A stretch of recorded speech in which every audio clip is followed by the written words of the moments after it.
ሰላም ውድ የስምንተኛ ክፍል ተማሪዎች እንዴት ናችሁ? በያላችሁበት ሰላማችሁ ይብዛ። እኔ በጣም ደህና ነኝ እግዚአብሔር ይመስገን። ያው ዛሬ ለምዕራፍ 4 ኮንስቲቱሽናሊዝም የሚለውን የስምንተኛ ክፍል ቴክስታችሁን አንብባችሁ እንድትመጡ ነው እየተነጋገርነው ማለት ነው። ያላነበበ ካለ ይህን ቪዲዮ እንዳያየው ነው ከለክላለሁ ማለት ነው። ምክንያቱም ካነበባችሁ በኋላ ራሳችሁን እንድትለኩት ጥያቄዎችን ሳነብ ቀድማችሁ እንድትመልሱ ምን ያህል ተረታችኋል የሚያነበባችሁትን የምታውቁበት ምንስ አንዱ ይህ ስለሆነ ማለት ነው። ስለዚህ በርቱታችሁ እንደምታነቡም እርግጠኛ ነኝ። ጊዜዎቹ እየሄዱ ነው። ዛሬ የካቲት 28 ዕለተ ዓርብ የካቲት 28 2017 ነው። ስለዚህ የካቲት አበቃ ምን ቀረንና ነው ማለት ነው። ስለዚህ እንደተለመደው እንግዲህ ከምዕራፍ 1 ጀምረን እስከ 4 ደረስን ማለት ነው። በዚህ ወቅት እርግጠኛ ነኝ በየትኛውም ትምህርት ቤት ምዕራፍ 4ን ተምራችሁ ጨርሳችሁ ማገባዳችሁ ይሆናል። አብዛኞቻችሁ ጨርሳችሁ ይሆናል ማለት ነው። ስለዚህ ምዕራፍ 4ን አብሬ አካትቼዋለሁ በዚህ በአንደኛው መንፈቅ ዓመት ማለት ነው። ከምዕራፍ 4 በኋላ ግን ያዝ እናደርገውና 5 6 7ን ተምራችሁ ጨርሱ የተወሰነ ጋብ ፈጥረን ከዛ በኋላ ደግሞ እንቀጥላለን፣ ሽቶችን እንሰራለን ማለት ነው። በመሃሉ ላይ ግን ከምዕራፍ 1 እስከ 4 በጣም ብዙ የሞዴል ጥያቄዎች አሉ። እነሱን አብረን እየሰራን ጊዜውን እንሸኛለን ማለት ነው። በምዕራፍ 7ም ያሉ አንዳንዶች ልናያቸው እንችላለን።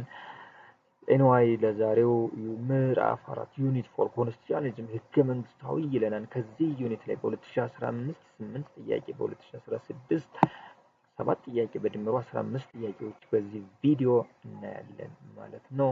እንደተለመደው ወደ ጥያቄዎች ከመሄዳችን በፊት በዚህ ኮንስቲቱሽናሊዝም በሚለው ዩኒት ውስጥ ምን ንዑሳን ርዕሶች አሉ? ምክንያቱም እነዚህን ጥያቄዎች በንዑሳን ርዕሶች ቅደም ተከተል የደረደርኳቸው ስለሆነ ለማንበብ ምቹ ስለሆነ ምኑ ላይ ምን ነገር ተረታችሁ መሄድ እንዳለባችሁ አጋዥ ስለሆነ ነው ኮንቴንቶችን የምናያቸው እንጂ ለሌላ አይደለም። ስለዚህ የስምንተኛ ክፍል ሲቲዝንሺፕ ዩኒት 4 ኮንስቲቱሽናሊዝም ይለናል። ህገ መንግስታዊነት 4.1 ዘ ሚኒንግስ ኦፍ ኮንስቲቱሽናሊዝም ነው የሚለን። ይህንን የሁለቱን ትርጉም ያሳየናል ማለት ነው። ዘን 4.2 ዘ ፐርፐዝ ኦፍ ኮንስቲቱሽን ዓላማ ምንድን ነው? 4.3 ዘ ኢምፖርታንስ ኦፍ ኮንስቲቱሽናሊዝም አስፈላጊነቱን ያስቀምጠናል።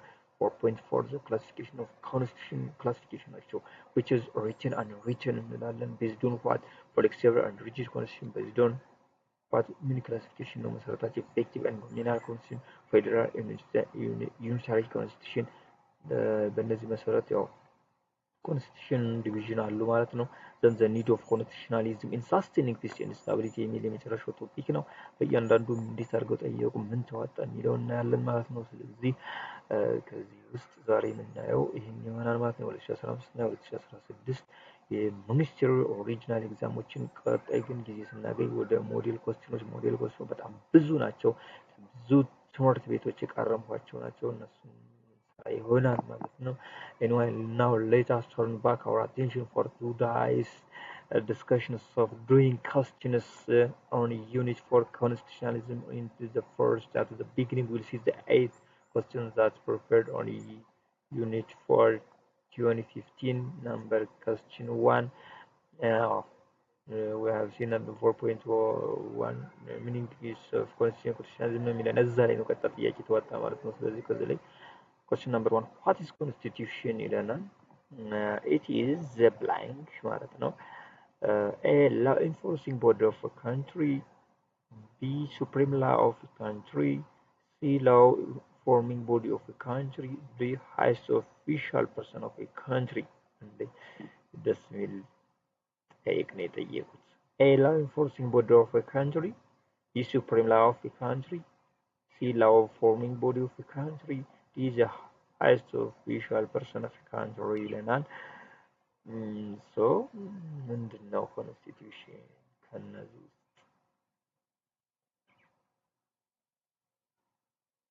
ምንም ጊዜ አይፈጅባችሁም።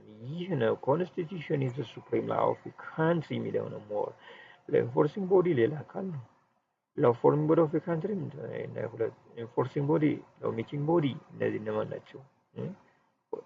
ኤክስኪዩቲቭ እና በዚህ ደግሞ ሌጂስሌቲቭን ማለት ነው እየጠየቀን ያለ አይገናኝ highest official person of a country ምን አገናኘው? ይሄ ነው ኮንስቲቱሽን እንዴ?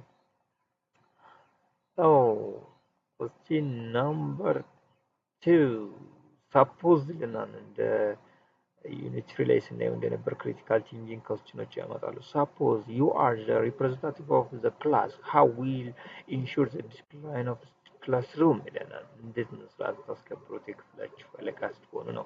a preparing and applying classroom rules and regulations, b harassing students and taking physical punishment, c avoiding the rules and regulation of the school, D giving excessive freedom to students to do what they want ይለናል። እንግዲህ ልሽ ሆናለ ወይ ፈልጋ ነው እያለ ነው ያለ። ስለዚህ ይሄም ስለ ኮረክሽን ነው እየጠየቀን ያለ ማለት ነው። ምንድነው የምታደርገው? አለቃ ብትሆኝ ክፍሉን ስርዓት ለማስያዝ preparing and applying classroom rules and regulation ነው። harassing students and taking physical punishment ነው። avoiding the rules and regulation of the school ነው። giving excessive freedom to students what they want ይህ ስለዚህ ቀላል ነው። እንደምታደርጉት የተለመደ ስለሆነ ክላስሩም እኮ እናወጣለን በየትምህርት ቤት አወጣን በክላሳችን እናወጣለን እሱ ነው የሚሆነው ማለት ነው። ስለዚህ እሱ ነው። question number 3 what is the relation between constitution and constitutionalism? now you have to edit the constitution. what is constitutionalism? definition ገደማ ካየነው ላይ ነው። እስካሁን ኮንስቲቱሽን ነው የሚያወራና ኮንስቲቱሽን አይወጣም ይሄ ዩኒት እንዳልኳችሁ። ስለዚህ ዲፈረንሳቸው ወይም ሪሌሽንሺፕ ነው የጠየቀን እንደው a constitution is a written law and constitutionalism an unwritten law is that b constitution is fundamental law and constitutionalism is written law ህገ መንግስትና ህገ መንግስታዊነት ማለት ነው። c constitution is the basic law and constitutionalism it is implementation. The constitution is detailed law and the constitutionalism general law. Wow, best question, best question. And I will give you a minute to analyze, to investigate this question. ህገ መንግስትና ህገ መንግስታዊነት ትክክለኛ ሪሌሽናቸውን ዲፋይን ያደረገው የትኛው ነው? from the given alternatives what is the relation between constitution and constitutionalism? so ለሌሎች ጊዜ እንዳይሄድብን your answer is I think all of you side say constitution is basic law, constitution is implementation. ህገ መንግስታዊነት ተግባር ነው፣ እንደ ተግባር የሚኖረው እሱን ነው። question number 4 purpose መጣለን። what is the purpose of constitution? a gives limitless power to governments,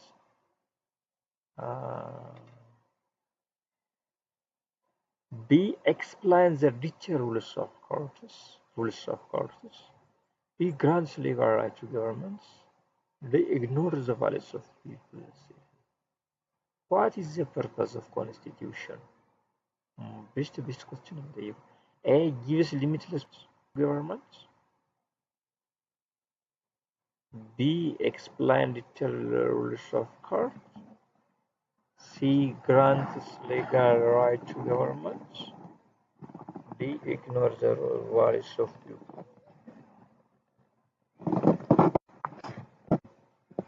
what is your answer?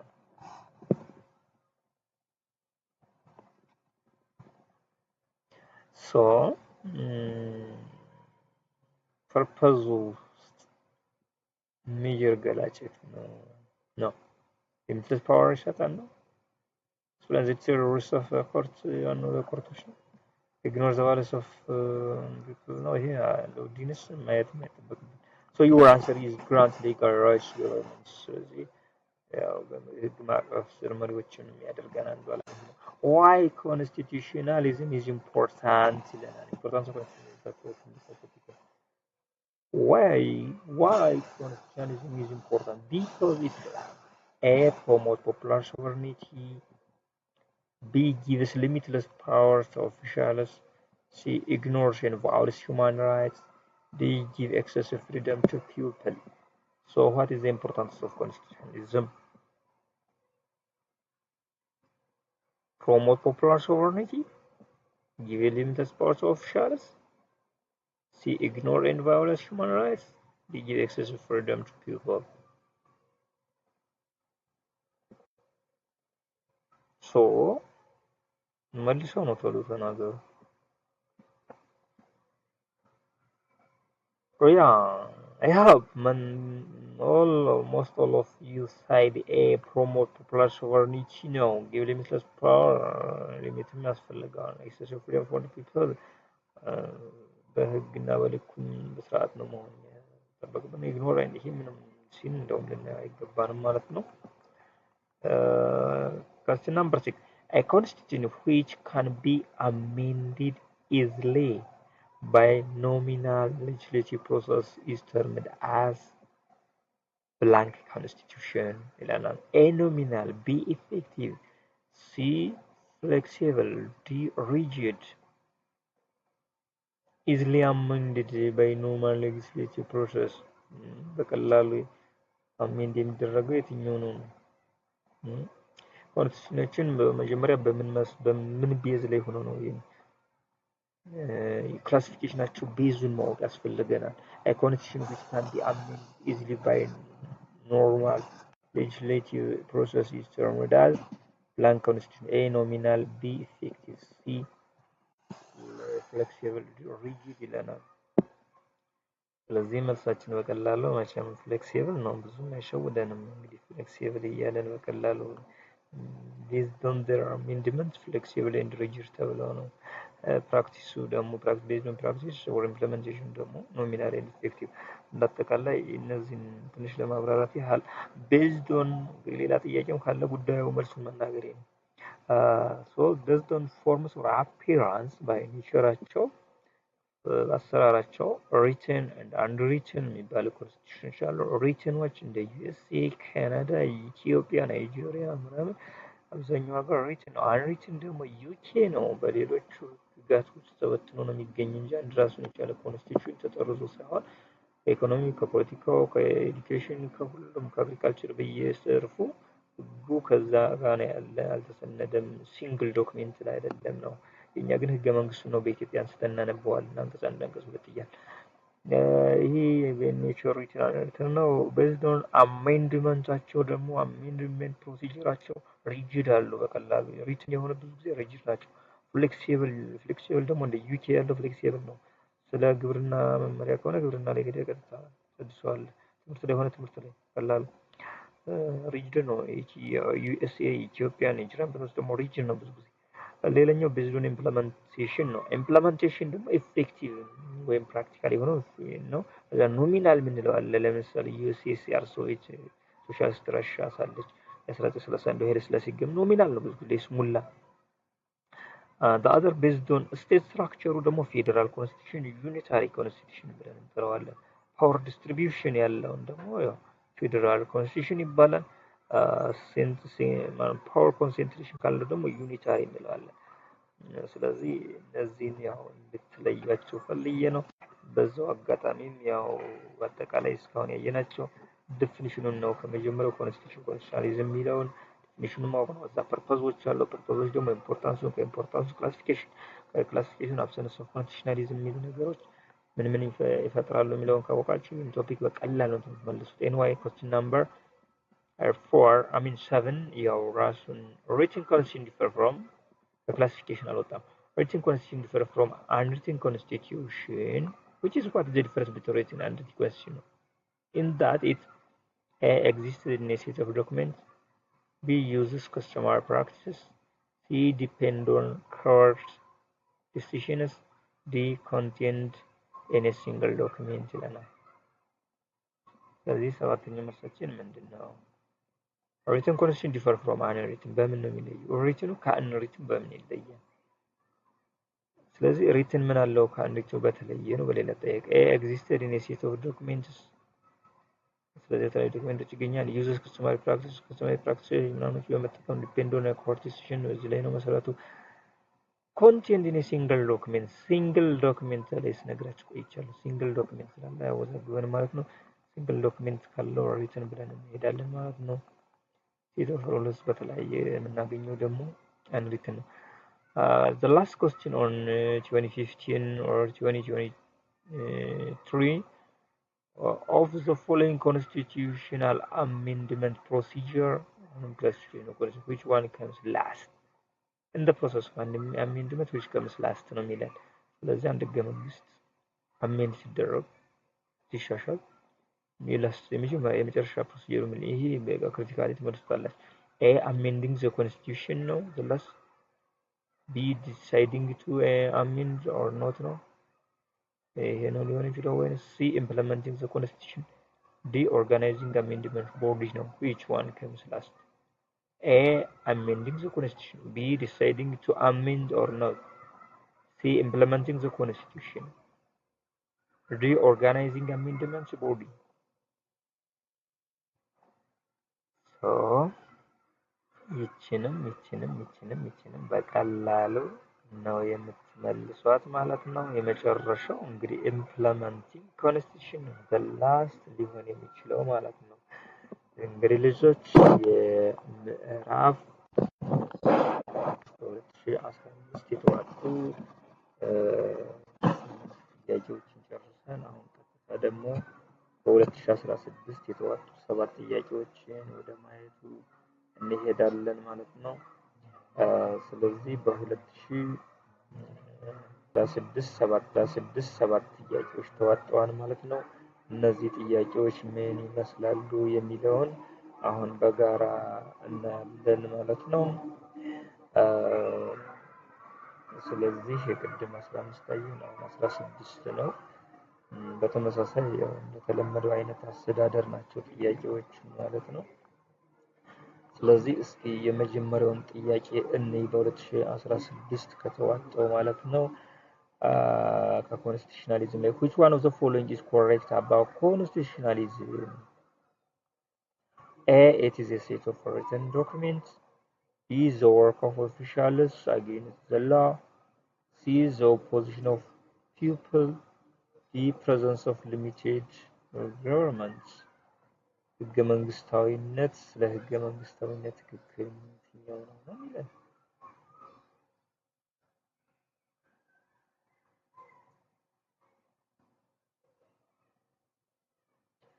so በቀላሉ መልሱት which one is correct about constitution a it is a set of written documents መሆኑ ነው ወይ b the work of officials against the law wow c the opposition of people d the presence of limited government እንግዲህ ከሁለቱ አንዱ ነው ከኤና ከዲ ነው ተወዳድሩ ማለት ነው so your answer is ያ ይሄ ነው ህገ መንግስታዊ ማለት የስልጣን ገደብ ሲኖር ነው አንዱ የመንግስታት ህገ መንግስታዊ ነን የሚለው መንግስት የስልጣን ገደብ ሲኖር ነው ማለት ነው ስለዚህ ይሄንን እንለዋለን ማለት ነው በቀላሉ question number 2 one of the purpose of constitution ነው እየጠየቀን ያለ the purpose of constitution is to blank one of the purposes of constitution is to blank a determine the natures of state structure b grant government a legal rights to rule c deny the rights and the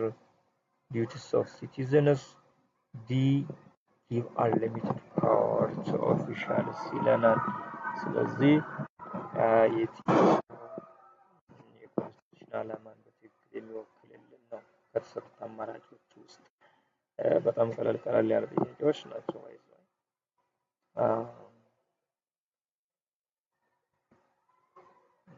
ስለዚህ ምንድነው የናንተ ነው እየጠበቃችሁ ነው ሄይ ሄሎ ጋይስ ተናገሩ ተንፍሱ ከድመችሁ ፈትኩት መልሱ የትኛው ነው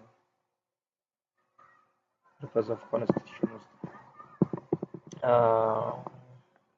ስለዚህ ሁላችሁም ትልቁ አንዱ nature of state ነው determines the nature of state structure ምን አይነት state structure ነው የምንከተለው የሚለውን ፌደራል ነው ዩኒታሪ ነው whatever ነው ለሚለውንም እሱን አንዱ ለመወሰን ይጠቅመናል ግራንት አለም ይሄም አፍራሽ ነው ዲናይም አፍራሽ ነው ጊቨን ሁሉም እነዚህ ኔጌቲቭ ስለሆኑ ነው መደጋገሙ ማስፈላጊ ስለሆነ ተዋቸው ማለት ነው በቀላሉ ይሄ ነው አፍራሽ ናቸው ሌሎች question number 3 constitutionalism is important because it ብላንክ አሁንም ኮንስቲቱሽናሊዝም ላይ ሌላኛው ጥያቄ ተዋጣ ማለት ነው ስለዚህ አንደኛው ሶስተኛው አራተኛው እንደዚህ እስካሁን ኮንስቲቱሽናሊዝም A. disrespect for fundamental human rights B.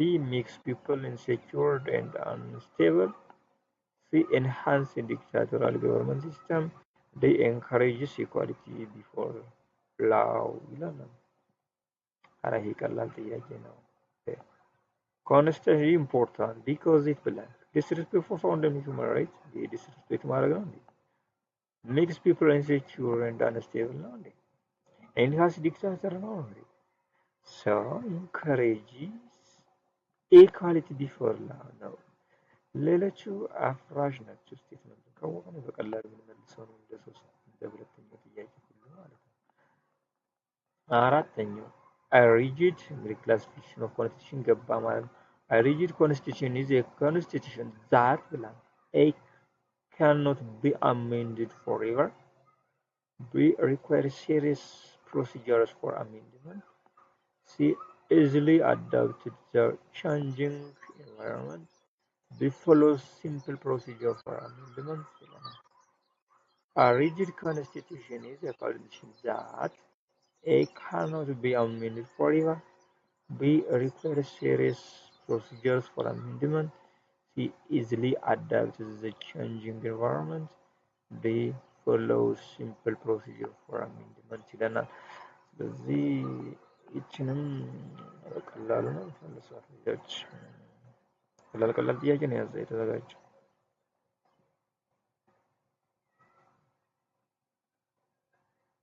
ስለዚህ ነው አንዱ ትልቁ ችግር ሲሪየስ ኦፍ ፕሮሲጀር ነው የኢትዮጵያ ህገ መንግስት ይታደስ ተብሎ ይጠይቃል ብዙ ፕሮሲጀር ብዙ ሂደት ብዙ የሚነጋገሩ የሚጠኑ ጉዳዮች ስላለ ያን የተሰነደ ዶክመንት በአንዴ ገደል አትከተው ከባድ ስለሆነ መነሻውን ይዘህ ነው ልታሻሽለው ስለዚህ ጊዜ ወሳጅ ነው ሲሪየስ ኦፍ ፕሮሲጀር ይፈጃል ስለዚህ ሪጂድ የተባለው ለዚያ ነው የኢትዮጵያ ህገ መንግስት ዩኤስኤ ሌሎች ህገ መንግስታት ማለት ነው ስለዚህ ወደ question number 5 let us proceed if the laws stated in the constitution are not implemented practically then the constitution is said to be blank constitution አሁንም classification of constitution ይጠይቀን ያለ classification of constitution ነው A. rigid B. effective C. nominal D. flexible ይሄ በ2015 በኢናዘር ዋይ መጥቷል ሰው እነዚህን ክላሲፊኬሽን ጥንቅቅ አድርጋችሁ ብትረጋችሁ ቅድም የዘረዘርኩላችሁ ማወቅ አለባችሁ if the laws stated in the constitution are not implemented practically ካልሆነ ምንድነው በዚህ የኮንስቲቱሽን ክላሲፊኬሽን ቤዛችሁን ማወቅ ነው ቤዛችሁን ለይታችሁ ካወቃችሁ በቀላሉ ትመለሳላችሁ ስለዚህ not practically implemented በተግባር ላይ ካልዋለ እንግዲህ መልሱ ይሄን ነው የምትል ኖሚናል ነው አይስሙላ ህገ መንግስት ነው የ1931 ኢትዮጵያ የዩኤስኤስአር በነበረችበት ጊዜ ብለናል ስለዚህ እነሱ ብዙ ጊዜ ኖሚናል ናቸው ለይስሙላ ተዘጋጅተው ግን በተግባር ላይ ያልተገኙ ናቸው ስለዚህ እነዚህን constitution nominal ናቸው question number 6 on the basis of implementation ዋው አሁንም እዛው ክላሲፊኬሽን ነው ለዛውም በጣም ተቀራራቢ ጥያቄ ደግሞ on the basis of implementation constitution can be classified as አያችሁ ቤዙን ጠየቀን እንደው በኢምፕሊሜንቴሽኑ ቤዝድ ምን ልንለው እንችላለን ነው የሚለን ኢምፕሊሜንቴሽን ማለት እንግዲህ ፕራክቲስ ነው rigid and flexible ነው B. unitary and federal ነው C. written and unwritten constitution ነው D. nominal and effective constitution ነው አራ ደገሙ ይሄን የተደገመ ይመስላል ዋው ምክንያቱም አንድ ላይ ስለተሰባሰቡ ነው ጥያቄዎች አሁን አንድ ላይ ተመሳሳዮችን በአንድ በሳብ ቶፒኩ ቅደም ተከተል ስላዘጋጁት ነው የተደገመ ይመስል እንጂ አንደኛው ላይ አውጥቶ 60ኛው ላይ ቢወስደው ሌላ ላይ መስላችሁ ይችላል። ስለዚህ ነው ምንም ሌላ ትሉት በኢምፕሊሜንቴሽን ቢሮክራሲ ኖሚናል የስሙልና ኢፌክቲቭ እና ፕራክቲካሊ የሚሉት thanks to God and thanks to you are watching this video. We arrived at the last question.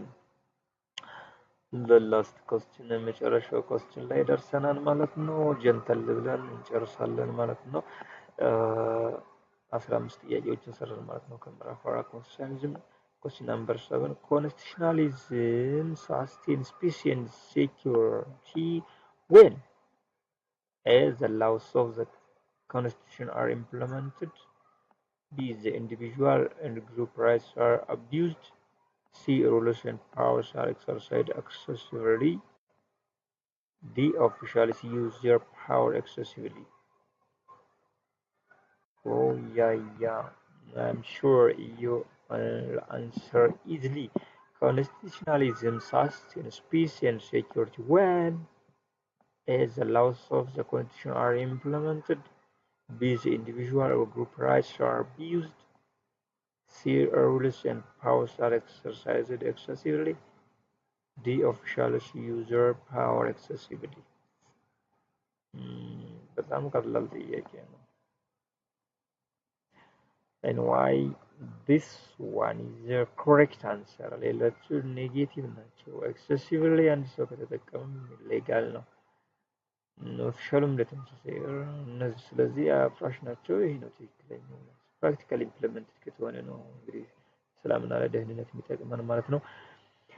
And why goodbye George, thank you for watching. As I advise you so many times, read more and more again and again, then you will achieve your targeted goal. So it is better to go hand in hand. Please help each other, early together, ask friends to friends. And then after reading, do questions like this important or crucial videos and other worksheets. Do if you do many questions, you will answer questions easily. Why? Because the question is prepared in specific ኮምፒተንሲ ኦር ኦብጀክቲቭ ተመሳሳይ የሚጠይቁን ከሆነ ኦብጀክቲቭ ላይ ስለሆነ ተደጋግመን ስንሰራ ጥያቄዎችን ምስጢር ይገባናል ማለት ነው። በቀላሉ እንሰራዋለን። ሲትዝሽፕ እንዳልኳችሁ ቋንቋ በሰል ካላችሁ ትመልሱታላችሁ። ቋንቋው ነው ሊከብደን የሚችል ከአማርኛ ወደ እንግሊዝኛ አሁን ስለተተረጎመ ለዛውም በሰል ያለ ቋንቋ ስለሆኑ ማለት ነው። ስለዚህ በዛሬው ቪዲዮአችን በዚህ ይበቃናል ማለት ነው። የአንደኛውን መንፈቅ ዓመት የስምንተኛ ክፍል ሲቲዝንሺፕ ጨርሰናል ከምዕራፍ 1 እስከ ምዕራፍ 4። በቀጣይ ከምዕራፍ 5 እስከ 7 እስክንገናኝ በየላችሁበት ሰላማችሁ ይብዛ። በኔክስት ልንገናኝ የምንችለው ምናልባት በርካታ ሞዴል ኮስችኖች አሉ። እናንተም ከበረታችሁ እኔም ካልደከምኩና ብርታቱን ከሰጠኝ ሞዴል ጥያቄዎችን እናያለን። ከዛ በዘለለ ግን ወደ 12ኛ ክፍል የኢንትራንስ ኤግዛም ሂስትሪ ፓርት ላይ እንመለስ ይሆናል። እስከዛ እያነበባችሁ ትጠብቁኛላችሁ ማለት ነው። በየላችሁበት ሰላማችሁ ብዛ። ባይ ባይ። አይ ላቭ ዩ ሞር ዛን አይ ካን ሴ። በጣም ነው የምወዳችሁ። በየላችሁበት ሰላማችሁ ይብዛ።